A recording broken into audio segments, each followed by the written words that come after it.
Salut, ça va? Bien le bonjour à tous et bien le bonjour à toutes. Aujourd'hui, on se retrouve pour une nouvelle vidéo où on va parler de Dune de Denis Villeneuve. Alors, Dune, qu'est-ce que j'en ai pensé? C'est de la merde.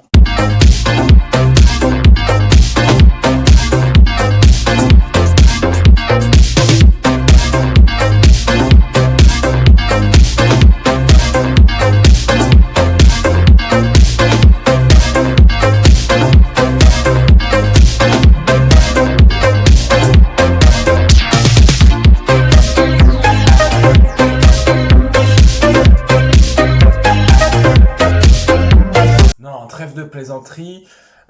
Dune, c'est un film que je n'ai pas du tout, du tout, du tout apprécié. Et ce, pour plusieurs raisons. C'est-à-dire que, bon, quand je suis sorti de la séance hier soir, j'ai été voir le film avec des amis. D'ailleurs, dédicace à eux, hein, si on les embrasse, s'ils me regardent. C'est un film où on était extrêmement déçus, désappointés. On était très, comment dire, on était très, on savait pas trop quoi dire en fait. On savait pas trop quoi dire. On avait un avis qui était un peu virulent, mais parce qu'on sortait à chaud. Donc là, la nuit est passée, on a eu le temps de réfléchir, tout ça, et pourtant, je trouve que ce que j'ai dit hier soir est totalement vrai, et ce que mes amis ont dit ont raison également. C'est-à-dire que c'est un film, donc moi j'étais avec un ami qui avait lu les livres Dune, et qui apparemment, enfin tout le monde, tous les critiques ciné, tous ceux qui parlent de Dune présentent ça comme le livre en tout cas, hein, comme le messie de la science-fiction moderne, comme l'un des pères fondateurs de la littérature fantastique et scientifique, comme 2001 Odyssée de l'espace ou Blade Runner. Donc, et puis bien entendu, sans Dune, il n'y a pas de Star Wars, donc voilà. Hein, vous voyez un peu le mastodonte que c'est, donc adapter ça, ça avait déjà été fait par David Lynch en 85, et le film n'avait pas eu du tout de succès, et était considéré par beaucoup comme un film très nanardesque, très kitsch, et donc il y avait eu d'autres téléfilms, et je crois qu'il y a 3 ans, on nous annonce Denis Villeneuve comme réalisateur de Dune. Bon, on était en droit, d'attendre quelque chose de formidable, parce que, enfin, moi, j'ai pas vu tous les films de Denis Villeneuve. J'ai vu Blade Runner 2049, où je crois que je vous l'ai déjà dit, est un film que je n'apprécie pas du tout, mais qui en termes de mise en scène, en termes de photographie, est quand même vraiment pas dégueu. En termes visuels, Denis Villeneuve, il sait réaliser, ça, y a pas de problème. Donc, pour un film comme Dune, le visuel est très important, donc on pouvait se dire que bah, ça allait marcher finalement. Et on voit la première bande-annonce qui, moi, personnellement, m'a pas du tout, mais pas du tout donné envie. Sincèrement, la première bande-annonce, j'étais en mode, ouais, non, ça va être chiant. Je vois la deuxième bande-annonce et je fais, ok, pourquoi pas. C'est donc pour ça que j'ai été le voir, d'ailleurs. Et donc, je vais le voir. Et je trouve le film, premier défaut du film, et c'est d'une longueur, mais ahurissante. C'est-à-dire que, en fait, le film fait 2h36, et je pense objectivement qu'il aurait pu faire 2 heures en coupant des moments à droite à gauche, en ayant un film beaucoup plus rythmé. Parce qu'il y a vraiment des gros problèmes de rythme.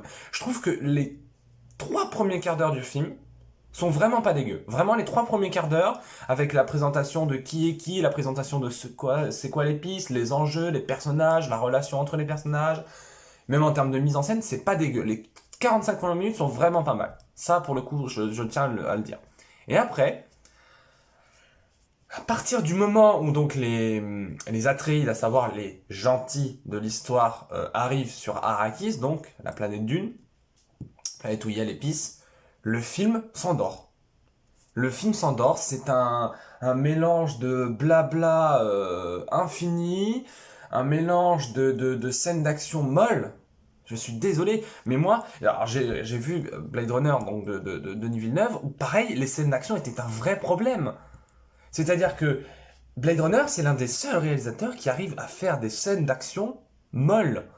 Non, mais c'est quand même un vrai problème. Parce que quand t'as un film comme Dune où c'est des énormes vaisseaux spatiaux qui s'envoient des énormes missiles qui pètent tout à la tronche, le gars te filme ça de manière molle. Il n'y a pas d'émotion, il n'y a pas de vie, il n'y a pas. Il y a rien dans ces scènes d'action, quoi. C'est ça qui est dommage. Et pourtant, enfin, on sait que Denis Villeneuve, il n'aime pas trop les fonds verts. Donc ça, ce sera le deuxième point. On sait qu'il aime pas trop les fonds verts, et ça, je peux tout à fait le comprendre. Il y a pas mal de réalisateurs, quand ils réalisent des films avec effets spéciaux, notamment Christopher Nolan, qui n'utilisent les fonds verts qu'en tout dernier recours, et ça donne vraiment un cachet réaliste à la pellicule, quelque chose qu'on peut sentir, qu'on peut voir à l'image, ça se sent. Et ben, je ne le comprends pas. Parce que autant t'as des plans où tu vois que c'est des décors et c'est vraiment magnifique, t'as des plans où tu vois qu'ils ont été dans le désert, donc tu sais que c'est dans le désert, tu le vois quoi. Et c'est beau, c'est magnifique le désert. Et puis il y a des plans, c'est des dunes de sable numériques dégueulasses et tu fais bah Denis, bah qu'est-ce que tu fais là bah ça va pas ou quoi? En fait, c'est un film qui sait pas, c'est un film qui comprend pas. En termes de personnages, ça va être le troisième point. Aucun acteur, les acteurs jouent, enfin, ils jouent comme des poissons morts. Je sais que je dis beaucoup cette expression, mais c'est-à-dire qu'il a que des acteurs de fou. Je suis désolé. Alors, je parle dans les personnages plus ou moins principaux. On a Josh Brolin qui a joué pour les frères Cohen, qui a joué Thanos. Donc, voilà, c'est un acteur qui sait transmettre des émotions quand il est bien dirigé. On a Rebecca Ferguson qui a joué dans Mission Impossible. Voilà, dans Mission Impossible 5 et 6, moi il n'y a que là que je l'ai vu, mais même là dans un film d'action de Mission Impossible, elle transmettait 20 fois plus d'émotions que là. On a Jason Momoa qui essaye un peu de tirer son épingle du jeu, mais que le personnage a des gros problèmes d'écriture et il est très mal dirigé. Donc il essaye de créer un peu une relation amicale avec Timothée Chalamet, avec le personnage de Paul, mais non. On a Oscar Isaac. Oscar Isaac, pour moi, est peut-être, on en parle avec mes amis, Oscar Isaac est peut-être celui qui tire le plus son épingle du jeu, puisqu'il a beaucoup de charisme. Il joue vraiment très bien. Enfin, pour moi, c'est celui qui joue le mieux du film, personnellement. C'est mon avis. Après, chacun aura son avis, ça, c'est pas un problème. Et évidemment, le grand méchant de l'histoire, à savoir le baron Harkonnen, interprété par Stellan Skarsgård, bref. Professeur Eric Selvig dans l'univers Marvel, pour ceux qui captent un petit peu. Donc déjà, il a joué dans un Marvel. Donc déjà, c'est cool. Non, ce méchant est très bien mis en scène, est très bien écrit. Ses dialogues sont très bien. Il a une espèce de voix un peu presque à la Dark Vador ou à la Sauron. Tu vois, une voix un peu rauque, un peu goudronneuse comme voix. Une voix qui porte. Et donc, ces scènes, il a, je crois, 3 scènes. C'est très marquant. Et moi, j'ai beaucoup apprécié ce personnage. Et puis, on va venir au personnage, donc... Alors oui, par contre, je préviens, à partir de maintenant, je spoil. Hein, voilà. De toute façon, le film est nul, donc t'avais pas le droit. Non. Timothée Chalamet, je n'ai vu aucun film de lui, à part d'une, c'est le premier film dans lequel je voyais tout le monde est en train de s'extasier devant lui, un peu à la manière d'un Brad Pitt ou d'un DiCaprio, en disant « Ouais, il est magnifique, et puis en plus, il joue super bien. » Alors, je ne remets pas en cause ses talents d'acteur. Ça, je tiens à ce que vous le sachiez. Néanmoins, il faut savoir que dans ce film, il joue très mal. C'est-à-dire, je pense pas que qu'il joue mal en fait. Je pense surtout qu'il est dirigé comme ça et il ne transmet aucune émotion. Sincèrement, dans ce film, il n'y a aucune relation entre les personnages. Enfin, c'est extrêmement bizarre parce que on a quand même Rebecca Ferguson et Oscar Isaac qui sont donc la mère et le père de Paul. Oscar Isaac, comme je vous l'ai dit, arrive à transmettre un peu cette paternité, cette notion de transmission, d'héritage sacré. Donc voilà. Mais Rebecca Ferguson, elle met rien quoi. Franchement, elle ne renvoie aucune émotion dans le film. C'est vraiment ahurissant. Je comprends pas. Et Timothée Chalamet, t'as l'impression que t'aurais mis une statue en mousse, eh ben, elle aurait eu plus d'expression que lui. C'est pas méchant, hein, mais c'est la vérité. Donc vraiment, moi je ne comprends pas. Les personnages, je ne comprends pas. On a aussi Javier Bardem qui a un tout petit rôle, mais bon, c'est vraiment tout petit. Et puis alors, désolé spoiler, Zendaya, on vous la montre dans toutes les bandes annonces, vous la voyez 5 minutes à la fin du film. Et c'est pas une blague, hein. Vous la voyez vraiment 5 minutes à la fin du film. À la toute fin. Donc, elle a aucune importance en fait. Et bon, on sait que c'est parce qu'elle sera le personnage principal dans Dune 2 que j'ai aucune envie d'aller voir, mais bon bref, autre sujet. Parlons maintenant un peu plus technique, mise en scène. La mise en scène est parfois extrêmement belle. Sincèrement, il y a des plans. C'est un mec qui voit Dune et qui te dit non, les plans sont dégueulasses. Non, il y a vraiment des plans qui sont magnifiques. Je pense il y a un plan dans ce vaisseau où ils sont dans une lumière un peu turquoise, un peu vert, un peu ouais, un peu bleuté finalement, bleu-vert qui est très beau. Il y a des plans dans le désert qui, excusez-moi, sont magnifiques.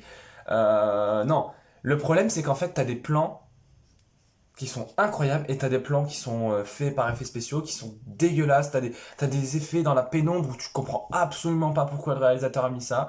En fait, t'as des plans où on ne comprend pas le visuel. T'as des plans où ça ne veut rien dire. Et puis alors, t'as des scènes d'action qui sont faits par des effets spéciaux, mais dégueulasses. Je pense notamment à l'un des nombreux rêves de Paul, alors désolé, j'ai dit que je peux aller, où il rêve d'une bataille entre les Spadoukan et les Fremen. Et on a un plan de Timothée Chalamet dans une armure. Son visage, mais il est tellement mal incrusté. C'est abusé. Franchement, je sais pas. Alors, je sais pas qui était le directeur des effets spéciaux. Mais franchement, il fallait prendre un mec de chez Disney ou un mec de chez Warner, hein. Bah, en vrai, c'est fait par la Warner, mais alors plus de chez Disney, parce que chez Warner, des fois, les effets spéciaux sont dégueulasses. Mais je suis désolé, Dune, c'était une énorme déception, hein. C'est une énorme déception parce que, enfin, on nous l'a vendu, le marketing a été, on en a eu des pubs j'ai été, je crois, 4 ou 5 fois au cinéma cette dernière semaine. À chaque fois, j'avais la bande-annonce. On a eu, on a eu des spots publicitaires sur tout Instagram, sur tout YouTube, même sur Internet. Tout le monde est en train de s'extasier devant la beauté du chef-d'œuvre de Denis Villeneuve. Eh ben, je suis désolé, mais non. Enfin, la preuve, j'ai même une amie qui a dormi. Alors, excusez-moi, mais un film où on dort, c'est pas un film intéressant. Le film est 3 fois trop long, il y a des problèmes de scénario. C'est d'un chiant pas possible, les relations entre les personnages sont inexistantes, les acteurs ne transmettent aucune émotion à part le baron Harkonnen et le duc Leto. C'est un film qui est vide. C'est un film qui n'a pas de vie, qui n'a pas d'émotion, qui n'a pas. La musique de Hans Zimmer est parfois très sympathique, mais parfois non, ce sera pas sa meilleure presta, hein, ça, on est bien d'accord. Mais non, franchement, c'est nul, hein. C'est vraiment très très nul, hein. Franchement, je suis désolé, mais c'est une énorme déception. Moi, je m'étais renseigné un peu avant de voir le film, et je m'étais dit, si le film me plaît, pardon, peut-être que je lirai les livres. Ah bah là, j'ai ni envie de voir le livre, de lire le livre, ni envie de voir la suite, ni envie de quoi que ce soit en rapport avec Dune. C'est-à-dire que c'est d'un vide, c'est le néant, ce film c'est le néant. C'est un film qui avait un potentiel pour être un chef-d'œuvre absolu et qui au final ne sera rien d'autre qu'un 160 millions de dollars déboursés pour rien. Alors voilà, je suis un peu énervé, mais c'est un film qui m'a énormément désarçonné et déçu. Voilà. Et puis moi je commence à avoir peur parce que ça fait quand même 2 films de Denis Villeneuve que je vois, 2 films que je déteste. Alors, pour moi c'est que vraiment ce réalisateur me fait des films vides. C'est vraiment ça pour le coup. Et puis en plus, alors, attention, là je vais faire mon Avengers au cinéma. Denis Villeneuve, parce qu'il a fait une tournée mondiale de presse, ce qui est normal, pour promouvoir Dune, et on lui a demandé, bien entendu, on l'a interrogé sur le sujet des films Marvel du MCU. Et il a dit, il y a beaucoup de films Marvel qui ne sont que des copier-coller les uns des autres. Ça, c'est ce qu'il a dit. Alors, excuse-moi mon petit Denis, mais le jour où tu feras des films avec autant de vie, de la musique cool et autant de plans incroyables que dans un Avengers Endgame, tu rappelleras, parce que Avengers Endgame, ça fait 3 heures, mais ressenti 1 heure et demie. Ton film, il fait 2 heures, ressenti 2 jours. Donc, il y a peut-être un petit problème. Voilà. Allez, c'était l'Avengers du cinéma, on se dit à bientôt pour de nouvelles vidéos.